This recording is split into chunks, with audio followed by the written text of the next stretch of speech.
This land isn't just in your blood. It's under your fingernails and worn with pride. It's not a job. It's your livelihood. Here, overtime is all the time. But you wouldn't have it any other way. It's written into your DNA. It's what you thrive on. And while farming will never be easy, we can make it better. Introducing the Pioneer 100 series. Meaningfully different canola hybrids. It's time for RealAg Radio on Rural Radio Channel 147 on Sirius XM.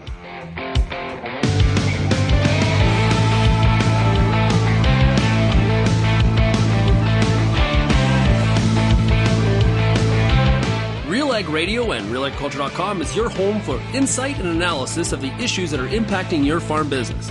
Let's get real and get connected with RealAg Radio.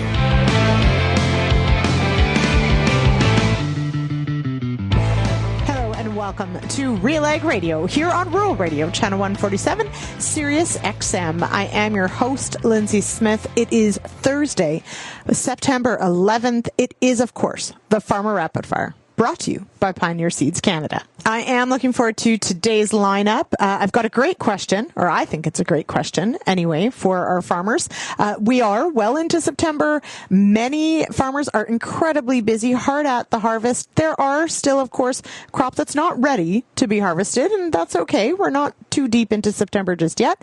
But I want to know, and so I'd love to get your feedback as well. I want to know what change or what piece of equipment or how farmers are adding efficiency to the busy harvest season. So I'm looking forward to hearing what our farmers in today's lineup have to say. It could be, maybe it's adding a piece of equipment, upsizing a piece of equipment, or maybe it's something like really streamlining the unload process or building storage or something like that.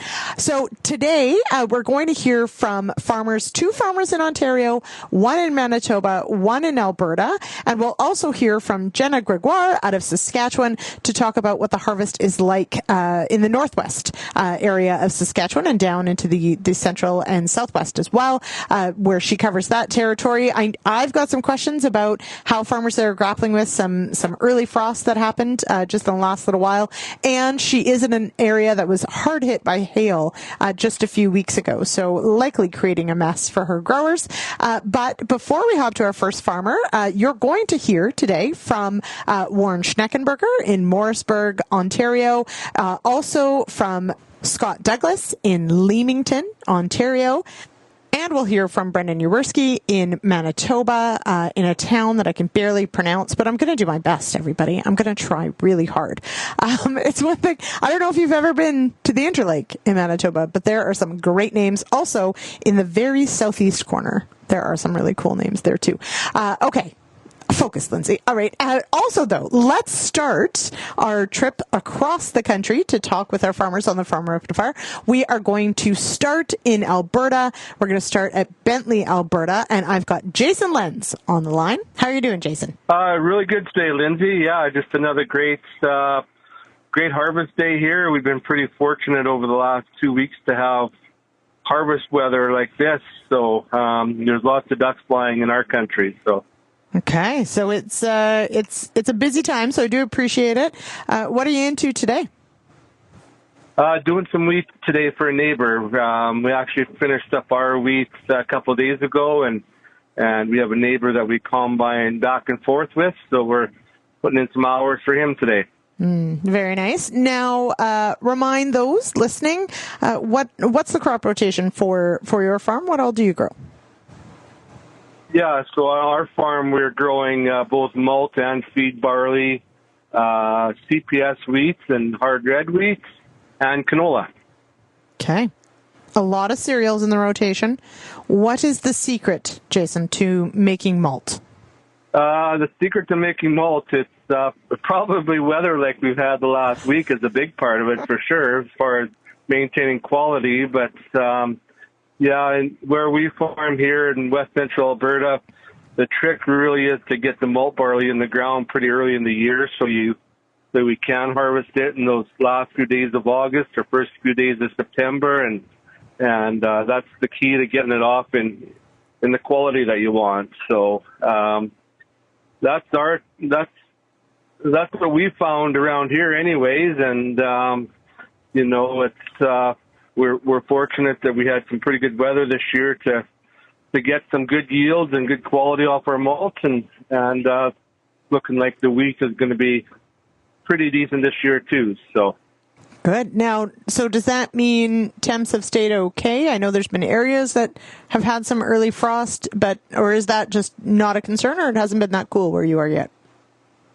Yeah, we had some frost early last week, actually, like -2.5 degrees. So it didn't really have much of an effect on our cereal crops, but there is some fields of pretty green canola here that, the frost touched those some, and I haven't heard, some of them fields haven't been swathed or harvested yet, but I don't think they're frost. Yeah, never a nice thing to get a frost before the crop is mature, but it does happen, and we manage it. Now with barley, wheat, canola in rotation, what does that look like year over year? Do you go back to canola every second year? Is it like a 3 or 4 year rotation? How does that work?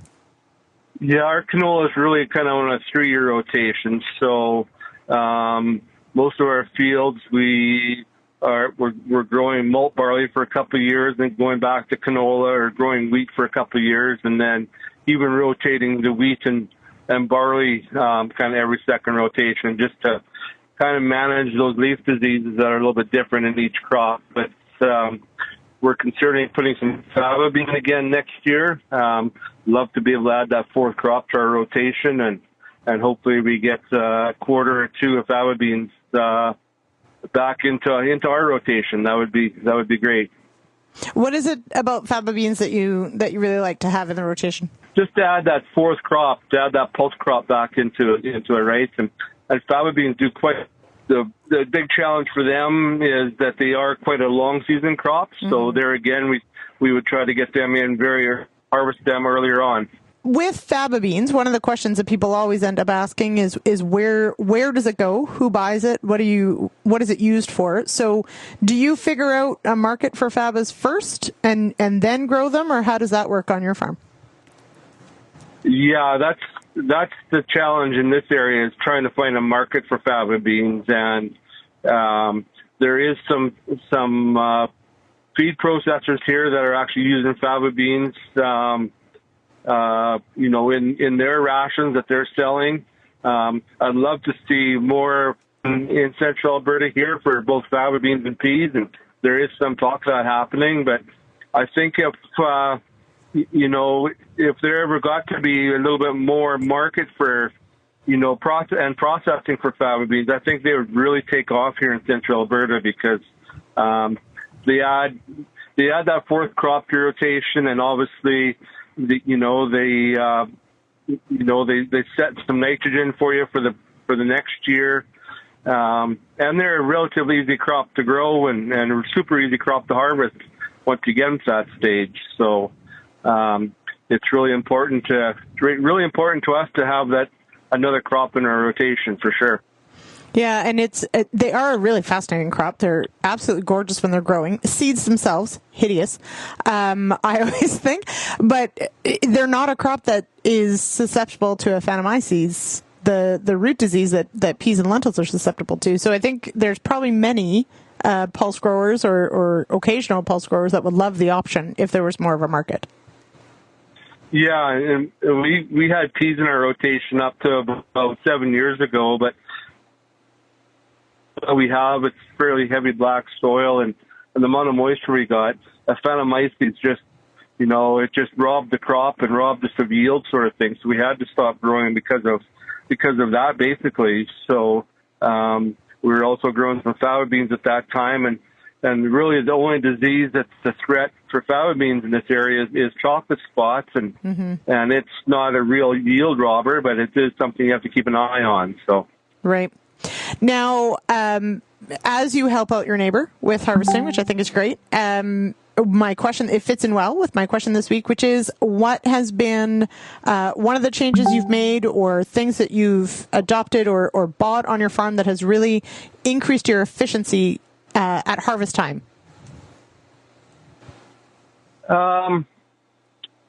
That's a really good question. I think probably the piece of equipment that really showed up this year is we had purchased a newer FD2 series knocked-on header that's, it's pretty amazing how these headers can kind of scrape the ground and pick up, any lodged crop.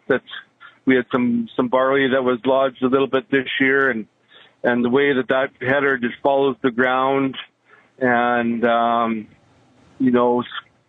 the reel scoops up the crop, it certainly adds to the efficiency of it for sure. So we're quite impressed with it, and it's I guess every acre you go over, it helps pay for itself. Absolutely. All right. Okay, Jason, we'll leave it there. Thank you so much for taking time out of your day. I know it's a busy one, so I really appreciate it. Thanks so much. Thanks, Lyndsey. Good to hear from you. Yeah. All right. Take care. Bye. Okay, we're going to take a quick break from the Farmer Rapid Fire here on RealAg Radio, on Rural Radio, Channel 147. I did want to mention, if you've got an answer for me on the harvest efficiency question, you can drop us a line, 1-855-776-6147, or you can send me an email, lsmith@realagriculture.com. Let's take a break from the Farmer Rapid Fire, brought to you by Pioneer Seeds Canada, and I'll be back with more right after this.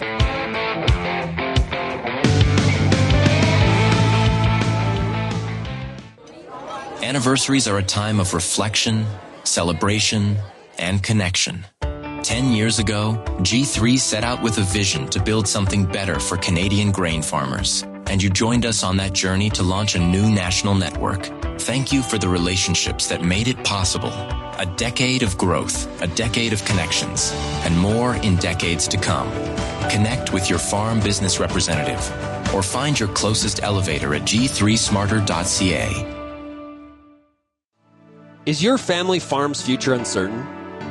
Silence might be the biggest risk of all. Discover how open conversations and gradual planning can secure your legacy and empower the next generation. Don't wait. Start the dialogue today. Learn more and download a transition planning checklist, your guide to farm succession planning, at fcc.ca/knowledge. At Proven Seed, we know that farming in Western Canada doesn't just teach us, it shapes us. Here we face challenges with resilience, innovation, and grit born from decades of experience. We battle the conditions again and again because growing crops here isn't just what we do, it's who we are. We're raised to adapt just like you, with varieties grown specifically for your local conditions. Visit provenseed.ca/raised to adapt to hear our story.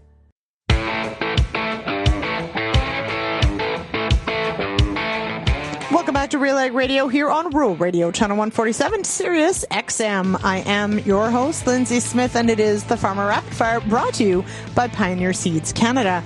And more specifically, today brought to you by the Pioneer 100 series, the highest yielding Pioneer brand canola hybrids ever. This isn't just better canola, it's different canola. Contact your local Pioneer sales rep or visit pioneer.com/100 series to learn more. We head now to, well, you can find it on the map, as he says, Zbaraz, Manitoba. It's Brendan Uruski. How are you, Brendan? I'm doing very well. How are you? I'm doing well. What area of Manitoba is Zbaraz in? It's in the Interlake up north of Winnipeg, about an hour straight north down number 7. Okay. On the number 7. All right. So that to me is cattle country, but of course there's some other stuff going on. But what does your farm look like up there? We got some grain land, and we also do turkeys up here. And yeah, there's a lot of cattle, but there's some good pockets here and there that's got some nice grain land, and we can produce some good crops when nature allows us to. Well, there is that. And this isn't one of the years. I was going to say, how has this year gone so far on the crop side, at least? From beginning of seeding till about the beginning of August, we were under 1.25 inches of rain on the year, so it just wasn't looking good. And then we got and another, what was it? We're at like 3.8 inches, I think, now on the year. So we got a bit there in August, but we got a frost this last week, and that shut the beans down, and all the corn that was green is all the leaves have turned, and so it's finished everything off now. That does feel a little early. Yeah, we've been lucky the last how many years we haven't had any early September frosts, and we had one, was it last week, beginning somewhere there, we had a light one, and I had to go out and check some bean fields, and you could see in the low spots they were touched a little bit, but it wasn't bad. But then we got one, what was that, Sunday, I think, or Saturday, and I went to check those bean fields today, and once I had time, and there's basically no green left now, and they were bright green on Friday. So that hurts. Now, so, I mean, obviously not mature or even close to it. What's the plan? What happens now on those fields? I just have to harvest them. I would say the ones up in my north field were R6, and the stuff around home was more R7, so it was not as bad, the stuff around home, but the stuff up north, yeah, it was not ready time, so it'll be green, and it'll be, there's nothing I can really do about it, right? Just get out there and harvest it when it's dried down enough, and then take it off. Yeah, I forget which year it was, but it was relatively recently where we saw some green seed in soybeans, and I hadn't really thought about it. We think about that with canola, right? We think about locked-in green and chlorophyll that won't clear, but hadn't really thought about it in soybeans. But unfortunately, yes, every couple of years it catches us just a little bit too early. Now, I would hope then the good news for this year was the turkeys, because I feel like turkeys are always good news. But tell us about the turkey side of your business. Yeah, no, the turkeys this year definitely is a bonus. The barn had burned a couple of years ago, so we built a new one and got it up and running this winter, and we're on our fourth flock of the year. And the first three went quite well. A couple little learning curves on the new barn and whatnot, but it's producing well, and it's nice to walk in there in a plus 30 day and the fan's blowing, and you walk in there and my hair's blowing in the wind, and the turkeys are happy running around.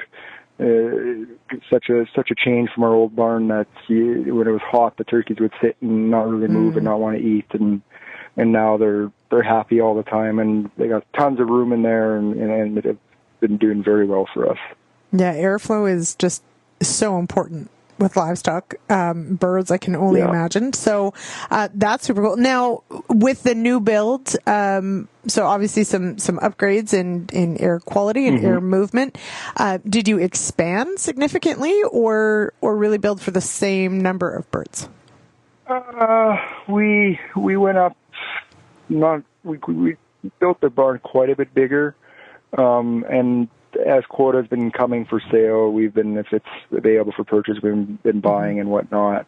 It's not exactly super easy to just blow up on the turkey side, right? The way the sales go here in Manitoba and everything.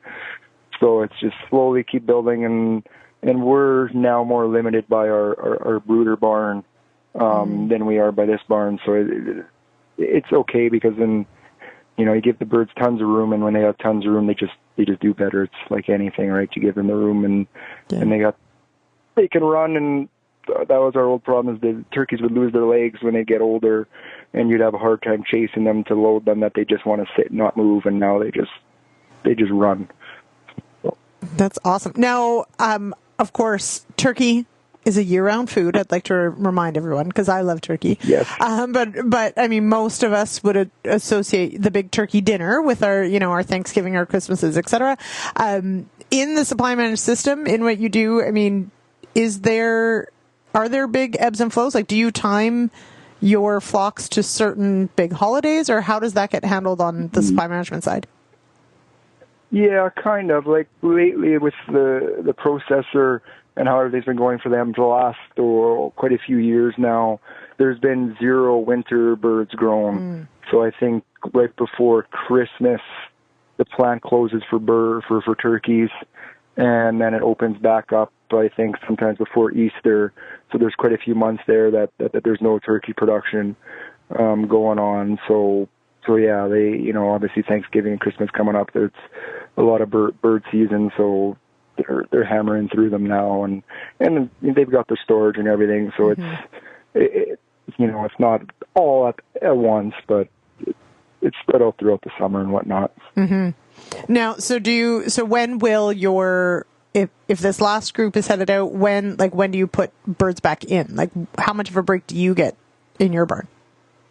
Well, these ones are going to go out end of October, beginning of November, and then we probably won't get until March or April is when we'll start back up again, and then next year we'll be doing 3 flocks instead of 4, because we had run an extra flock this year using last year's quota numbers, yet as the quota year doesn't end till later. It's not year end calendar year. It's, I think, March or April or something is the calendar year for the quota. So we did 1 flock to add to the quota, and then our normal 3 for this year's quota. Now, so livestock that you don't have to take care of in the dead of winter, that hardly seems fair, Brendan.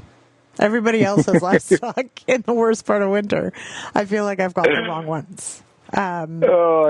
I don't miss doing that. We've done that minus 30 and fixing augers that are broken, trying to get feed in the bin, and it's not fun. I'll take my no winter birds. I quite enjoy it. I think you're a smart man. Okay, so now my question this week, when it comes to the harvest season, which it does sound like you're definitely not going to have the world's greatest with the corn and beans, but when it comes to harvest season, what is your efficiency hack? What's something you figured out on your farm that has really saved you time? That saved us time. Well, in 23, when we had a big crop, we had to buy a second combine. So I guess having that now, and then we had bought a grain cart before to help the efficiency of one combine at the time, and now having that second one with the grain cart, we can cover acres in a hurry. That's for sure. The grain cart that always just saves so much time. You're not running back to the truck, sitting there dumping, going back to the swaths and whatnot, going round and round. So. I think that is. I am always fascinated by how farms figure out the logistics and how adding 1 or 2 pieces of equipment can completely change just how productive you can be in a day. Oh yeah, it's all the little things, and I always try to learn from other farmers, whether I was there helping them or just watching across the road of what they're doing, and then taking my spin on it and trying to make it more efficient in my mind. Yeah, absolutely. All right, Brendan, thank you so much for joining me here on the Farmer Rapid Fire. I really appreciate it. Yes, thank you very much. Thanks for the call. We're going to take a quick break here from the Farmer Rapid Fire, brought to you by Pioneer Seeds Canada, and we'll be back with more right after this. Protect your anhydrous ammonia application earlier than normal this fall. Defend against potential losses and protect your bottom line with new Centuro A-Pro Nitrogen Stabilizer. Patented active ingredient pronitridine offers agronomically effective protection where it matters most, below ground. The new concentrated formulation lowers application rates. Start early with Centuro A-Pro as part of your nitrogen management plan. Contact your local retailer or visit centuro.ca for more information today. The Canola School on RealAgriculture.com is a video series that showcases the latest in canola research and production agronomy. Learn from some of the best at your own pace through quick and timely producer-focused videos available on our YouTube channel. The Canola School on RealAgriculture.com is the quickest way to keep up to date on all the latest in canola production. Boost your canola IQ with the Canola School, brought to you by BASF, and visit canolaschool.com. Built on over 100 years of seed innovation and unwavering commitment to farmers, Pioneer 100 Series canola hybrids deliver a step change in yield performance and agronomic traits. This isn't just better canola, it's different canola. Pioneer 100 Series. Contact your local Pioneer sales representative or visit pioneer.com/100 series to learn more today.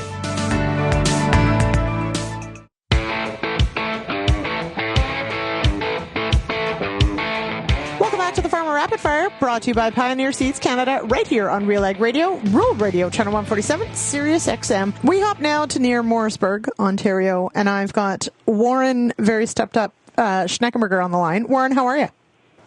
I'm doing well, fighting off the first plague of the 2025-26 school year. Mm-hmm. This is what happens when we have children, Warren. I know. Yeah. I know. I wish someone would have warned me. I don't know if it would have mattered. I'll be honest. Probably not. Probably not. Okay. And of course, to add insult to injury, for any of those that follow the news in Ontario, Warren, you didn't have a great production year in that it stopped raining at one point. And it did stop. Yeah, it never came back. So how have things ended up so far? Variable. I've never seen a crop this wildly variable. Like, if you don't like the ears you're looking at or pod fill in a certain area, walk 10 feet and it'll be totally different. So who the heck knows? Few farmers have dipped in the silage. They're saying better tonnage than expected, but still down quite a bit. And, thank goodness I don't have animals to feed with hay, because there's not a whole lot. There was basically no third cut. Fourth cut's a failure, and anything on grass, anything. There's basically been no growth of hay since June. Since June, yeah, pretty much. Now, one of the things I find really cool is you do swap mapping on your farm, and it's been really neat to see, as you said, incredible variability, even within the same field, even within 10 feet. How, when you overlay sort of those 10 zones in a swap map with what you're seeing, what are some of the stark differences that you're picking up in a year like this one? Yeah, it's becoming quite predictable. SWAT Zone 5s really took it on the chin this year, probably 4 through 6, which would be kind of your workhorse areas of your field. SWAT Zone 8 is typically the Garden of Eden, and it probably will be again this year. But, it's actually the really droughty areas where we know they're droughty, and we really pulled back population in those areas.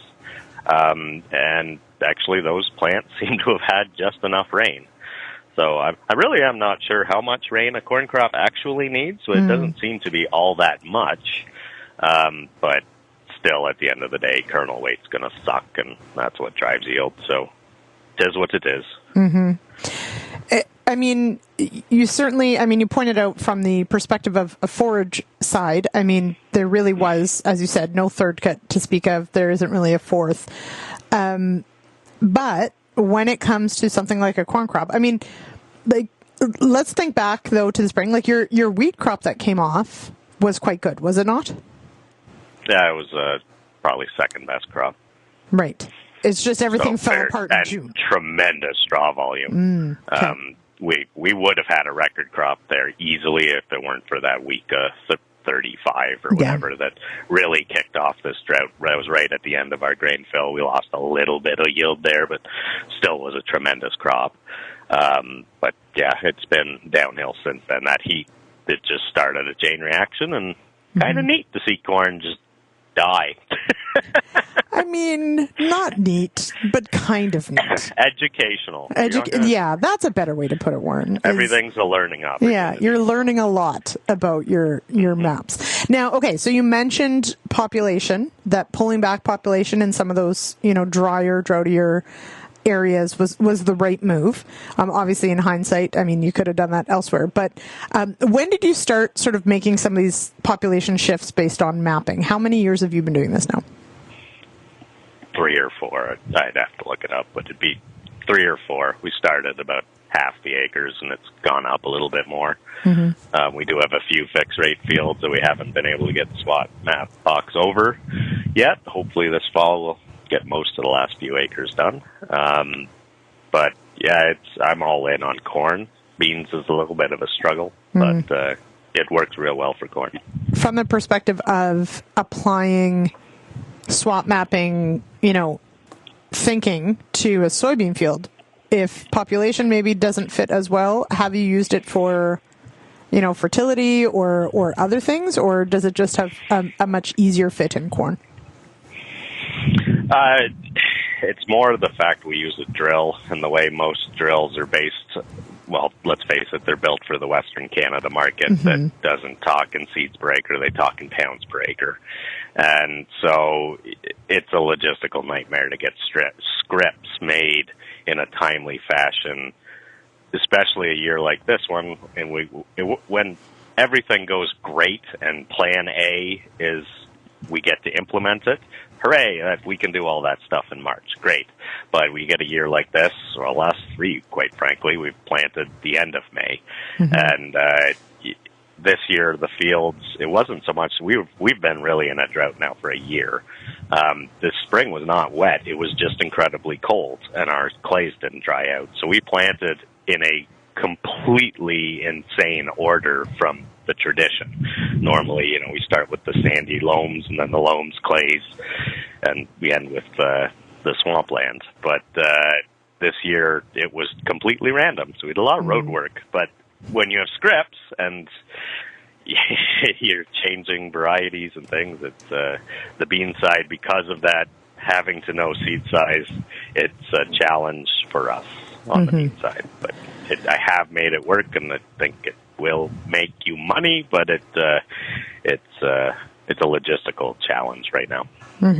Now, that actually segues beautifully into my question of the week, which, no, I'm not going to tell you ahead of time, because that's the small joy that I have in hosting this show, is being able to spring this on people. But along those lines, and this is inspired by my colleague Kelvin Hebner, when it comes to the harvest season, what has been your efficiency hack? Is it bigger augers? Is it more people? Is it caffeine? What's your biggest efficiency hack for the harvest season? Oh, Teeper, you keep coming up with these tough questions. You're welcome. Well, I'm always accused of being inefficient, so I guess I don't have one, but we run trucks. We run some wagons as well. We purchased a new combine last year, which had a much larger grain tank. I was skeptical because of the weight, but we've had when the fall is dry, I'm fine with carrying 500 bushels. That made an enormous difference. Particularly most fields now, even in high yielding corn, we could get around the field opening it up with one stop instead of 2 or 3. And it's opening fields is just where your efficiency, particularly in corn, is lost. We have a lot of irregularly shaped fields here in South Dundas. There's some square, but a lot of irregularly shaped ones with a lot of corners. So opening fields is, you can really notice it when you're working at the elevator, that the trucks just stop. And then all of a sudden they start rolling in quick again. But mind you, this year we won't have any problem opening fields. That's right. We might make 2 laps of the field on 500 bushels. But that made an enormous, and I didn't see that one. I didn't think that tank would, it's not that much bigger than the old combine, but it made an enormous difference. Very noticeable, to the point that, it was an extra 250 tons a day probably of corn, which adds up significantly. Yeah, but especially if the harvest weather isn't going to hold, that's a huge difference when you're trying to get things done. So very significant. Now, yes, unfortunately, won't be the huge advantage this year, but I did want to touch on just briefly before I let you go. You did mention weight, because we all know Warren likes to minimize compaction on his farm. But that hasn't necessarily been as big of a challenge you mentioned. Is that because of tires or because of design, a combination? How has that been? It just didn't seem to matter as much as I had expected it to. Tracks work well. They're wildly expensive, but on something like a combine, it does transfer the weight quite nicely. If we get a wet fall, and I'm still on the fence about whether or not this fall is going to be a real wet one or not, because usually our droughty years end up with a really wet fall. We always have an average rainfall year in the end, so we're running out of time here to get to that average point. But just, I'm the guy who won't fill the grain tank full if it is wet. But right now, I'm fairly certain we could run B trains beside the combine and not make compaction. Yeah, but that's this year, Warren. So let's not count on that for next year. So there you go. Okay. Perfect. Yeah, there you go. Okay. All right, Warren, I'll let you go. Go get some NyQuil and a nap. How's that sound? Well fueled with Bentley today, yes. Good job. Okay. Have a great day. We'll talk soon. Thank you. Have a good one. Bye. We are going to take a quick break here from the Farmer Rapid Fire, brought to you by Pioneer Seeds Canada, and be right back with more right after this break.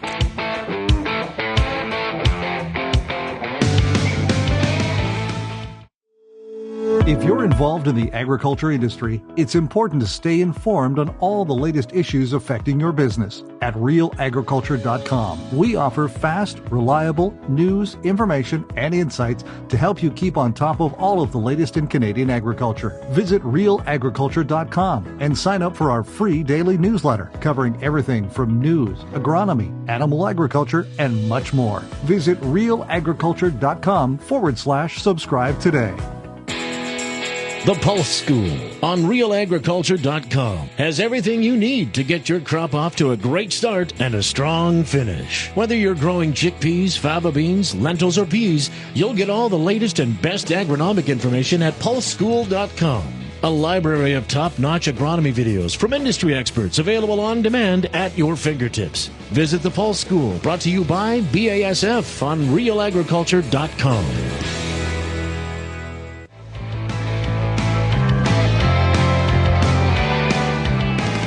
To the Farmer Rapid Fire, brought to you by Pioneer Seeds Canada, right here on RealAg Radio, on Rural Radio, Channel 147, Sirius XM. I am your host, Lyndsey Smith. Joining me now is Scott Douglas from near Leamington, Ontario. Scott, how are you? Good. How are you doing? I'm doing well. So now I hear Leamington, and all I think of is tomatoes, but are you a tomato grower? No, I'm not. No. We're just on the edge of where the tomatoes are grown. But there's a lot less tomatoes grown in Leamington now than there was. A lot of it's moved further east into Kent County. I think they're the tomato capital of Canada now. It could be. You got to fight it out. So what then do you grow on your farm? We grow corn, soybeans, wheat, mostly corn and soybeans. Because wheat is poverty grass? Or do we not want to say that? Yeah. I better not say that if Pete's listening. Yeah, but he does listen now and again. It's harder to make it pencil. Definitely. Now, but there are benefits. We do love our winter wheat for a lot of good reasons. Now, what sort of growing season have you had at Leamington? Ontario has been interesting this year. Yeah, we've been extremely lucky down here compared to the rest of the province. We've had adequate rains, especially right in our little pocket here. The crop, I don't think, really suffered at all. We had nice rains, lots of heat, and the crop is actually holding on. We're probably 3 weeks away from doing any harvesting yet. It's starting to ripen now, but it's one of those years where the crop's really held on, looks healthy, and I'm hoping for good things. Yeah, that's not bad. Now, what's the split like for corn and beans? Are you heavy one or the other this year? It's about normal for us. We're about 1/3, 2/3. 1/3 corn, 2/3 beans. Do you wish it was the other way around, or was that the right call? Well, I like growing corn, but of course, once you deal with all that corn in the fall, it's nice to be done corn too. That's right. Corn's a slog, getting it all back to the dryer, getting it through the dryer. Yeah, it makes for a couple long weeks. Yeah. Okay, so explain for our friends maybe in other areas where there isn't a lot of corn, because I'm from an area where I didn't see a ton of corn growing up, and since coming to Ontario and having experienced like hanging out in a cornfield during the rapid growth phase, like I sort of got it finally. Like corn is a pretty cool crop to grow when things are going well. Right. Yeah. It changes in a hurry. If you go on vacation and come back, it's a totally different crop. Yeah. Like it's wild. So now, but things look good. Yeah, as you said, like it didn't hurt from moisture, which is, maybe not the average for the province, but there are pockets of good looking stuff. Are you in an area that has to be on alert for tar spot or any of these new diseases kind of moving in? Definitely. A few years ago, we got hit with tar spot bad, and luckily we sprayed. But I had a couple strips where I didn't spray, and it was night and day difference.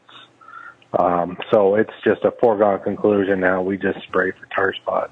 Mm-hmm. We just have to do it. Yeah, and you would be in one of those areas that, as you said, like you've been dealing with this a couple of years now. You would have been one of the sort of first areas that we were hit. One of the first areas. Yep. Yeah.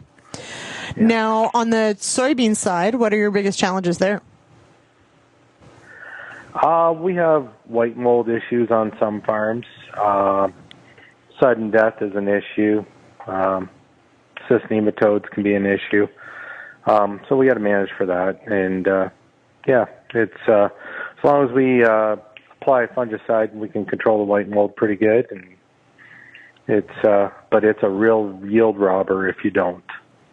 Yeah, for sure. I think for where I am, I don't know that spraying for white mold really mattered this year because it stopped raining in like June. So not ideal, but for areas with moisture, it can be absolutely devastating. Right. Yeah. Yeah. So. No. Now, you mentioned the slog that corn can be at harvest. It's just, it's a lot. There's the dryer, etc. My question this week is actually sort of centered around harvest and harvest efficiency. In thinking through managing that busy harvest time or harvesting a big crop like corn, my question this week is sort of what's one change you've made or a piece of equipment or something that you've done that has drastically improved your efficiency at harvest? We built more grain storage last year, and that increased it. We weren't waiting on trucks. We just come back here and we can unload. We increased our buggy last year, our size of our buggy, so that helped a bit. And, for us, as long as we've got enough help to keep everything running, it runs pretty good. Now, you call it a buggy. How big is a buggy? And when does it become a cart? Or is that just regional? It's a grain cart. It's a grain cart. So some people down here call it a grain buggy. So it's a grain cart. Yeah, it is. Yeah. But it makes a significant difference. And I would say, anecdotally, you're very much not alone in having invested in storage in the last few years. What kind of difference does that make on the logistics side of when you're harvesting and has it changed your marketing at all? Definitely changed the marketing. Last year, it made us, well, we go back 2 years ago, storage really didn't make us much money. But last year, it made us a significant amount more money. And then logistically, we don't have to wait on trucks. We just kind of do our own thing, and we're not relying on anybody. And we can haul it out when we want and, pick up some carry and hopefully a little bit of an increase in the market. And makes it a little bit more profitable. I think for some areas where waiting on a truck has been the hang up, it makes a lot of sense to have those bins. Yeah. There's the grain trucks. There's lots of grain trucks when you're not busy, but in the fall you can never have enough of them on the road, and it's a tough job, and they don't get paid great amount to haul grain, so not a lot of guys are getting into it, and the ones that are busy. Mm-hmm. I would say we're pretty similar here in the east as well, and when everybody's crop is ready at the same time, it sure is nice to be able to park the bushels somewhere and not have to worry so much about a truck. Yeah, that's for sure. Very cool. Now, given the way this year has gone, we won't tell Pete we call it that poverty grass, but is there winter wheat going in this fall? There is a little bit, but it's definitely down from last year. Well, we were down last year, but we're even down even more. With the price of nitrogen the way it is, man, it's tough to make that stuff pencil. Yeah. Now, and do you find also, like, if it falls out of rotation, it's hard to get it back in, or how do you get it back in with the beans? We can put it back in pretty good. Typically, we don't grow wheat unless we want to do work on the field. Unless we're going to tile, we're going to do drainage work or something like that in the summertime. We've been kind of working wheat out and working more corn in. We're equipped to grow corn.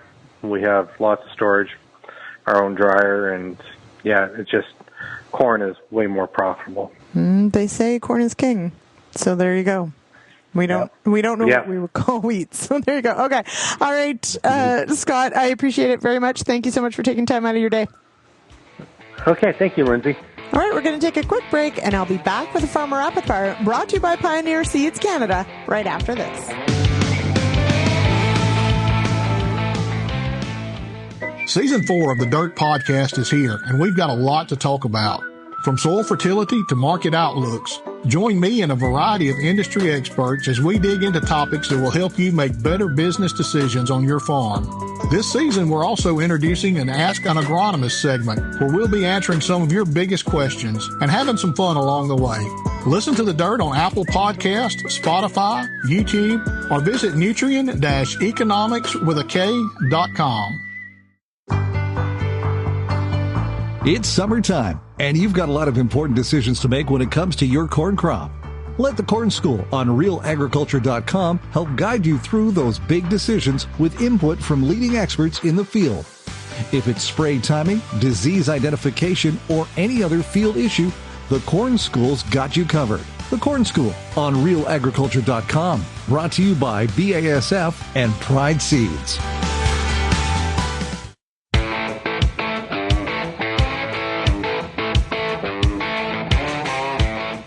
Back to RealAg Radio here on Rural Radio, Channel 147, Sirius XM. It is Thursday, September 11th, and that means it is the Farmer Rapid Fire, brought to you by Pioneer Seeds Canada. And joining me now is Jenna Gregoire from the northwest portion of Saskatchewan. Welcome here, Jenna. Awesome. Thanks, Lyndsey. Glad to be here. So it is an interesting time of year. Especially for your area, definitely have dealt with maybe some adversity in the last little while. Start us with, maybe catch us up. Where's harvest at on average where you are? I would say it's really a mixed bag. So we're anywhere from around 30% to some guys are on the upward end to about 75%. So let's go with an average of about 40 to 50 for the area.